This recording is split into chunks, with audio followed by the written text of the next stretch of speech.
نحمدہ ونصلی علی رسولہ الکریم اما بعد فاعوذ باللہ من الشیطان الرجیم بسم اللہ الرحمن الرحیم رب اشرح لی صدری ویسر لی امری واحلل عقدۃ من لسانی یفقہوا قولی وَاجْعَل لِّي وَزِيرًا مِّنْ أَهْلِي رَبِّ زِدْنِي عِلْمًا رَبِّ يَسِّرْ وَلَا تُعَسِّرْ وَتَمِّمْ بِالْخَيْرِ آمین۔ آج انشاءاللہ تعالی بإذن اللہ ہم قرآن ڈیلی کے سلسلے میں سورہ آل عمران کی اگلی آیت مبارکہ آیت نمبر 2 کا آسان ترجمہ اور تفسیر دیکھیں گے۔ یہ آلی عمران، اور میں نے کہا کہ ذکر کیا تھا کہ یہ انشاءاللہ تعالیٰ آگے چل کر آپ کو کلیئر ہو جائے گا، تو لیکن ہم اردو میں سے آل عمران اس طرح سے پڑھ لیتے ہیں۔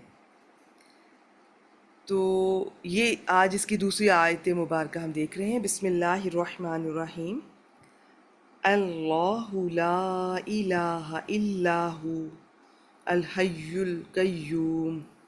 اگر آپ ملا کے پڑھیں گے تو اللہ لا الہ الا ہو الحی القیوم، اللہ اس کے سوا کوئی الہ نہیں، الہ مطلب جس کی عبادت کی جائے، اس کے سوا کوئی معبود نہیں۔ الحی القیوم، وہ زندہ ہے، وہ ہر چیز کو قائم رکھنے والا ہے۔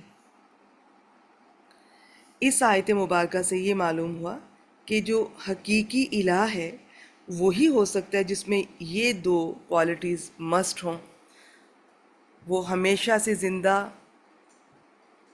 اور قائم اور دائم ہو، اور پوری کائنات کے انتظام کو سنبھالنے والا ہو،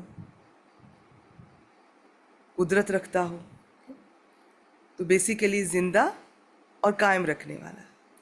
جس الہ میں یہ صفات نہ پائی جائیں وہ الہ نہیں ہو سکتا۔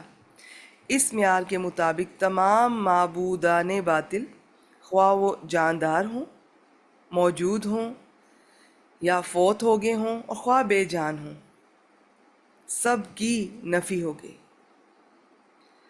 تو اصل میں اب یہ ایک اس سورہ مبارکہ کا یہ دعویٰ ہے، وفد نجران کو دعوت کی مناسبت سے اس بات پر زور دیا گیا ہے۔ الحی القیوم، یہ اسماء الحسنہ اللہ تعالیٰ کی یہ صفات ہیں۔ اس میں ایک الحی حیات، اور دوسری القیوم جو قائم ہے اور قائم رکھنے والا ہے۔ تو الحی کا مطلب کہ وہ ہمیشہ سے ہے اور ہمیشہ رہے گا، اسے موت اور فنا نہیں۔ القیوم کا مطلب یہ ہے کہ ساری کائنات قائم رکھنے والا، محافظ اور نگران۔ ساری کائنات اس کی محتاج ہے، وہ کسی کا محتاج نہیں۔ اب یہ عیسیٰ علیہ السلام کو اللہ یا اللہ کا بیٹا یا تین میں سے ایک مانتے تھے۔ ان کے مختلف یہ کانسیپٹس تھے، ان کے عقائد تھے، مختلف گروہ تھے۔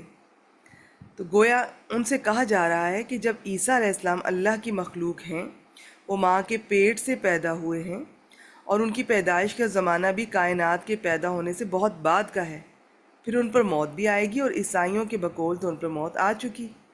تو جب نہ ان کی حیات ہمیشہ اور نہ انہیں یہ وہ قائم ہے، تو وہ اللہ یا اللہ کا بیٹا کیسے بن گئے؟ تو یہ سمپل اس آیت مبارکہ کا ذہن میں رکھیے گا کہ اب اس وفد کو، جو عیسائی وفد تھا، نجران سے آیا تھا، تو اب ان کے سامنے یہ دلائل اس طرح سے رکھے جائیں گے۔ تو یہ تھی آج کی آیت مبارکہ۔ وآخر دعوانا ان الحمد للہ رب العالمین۔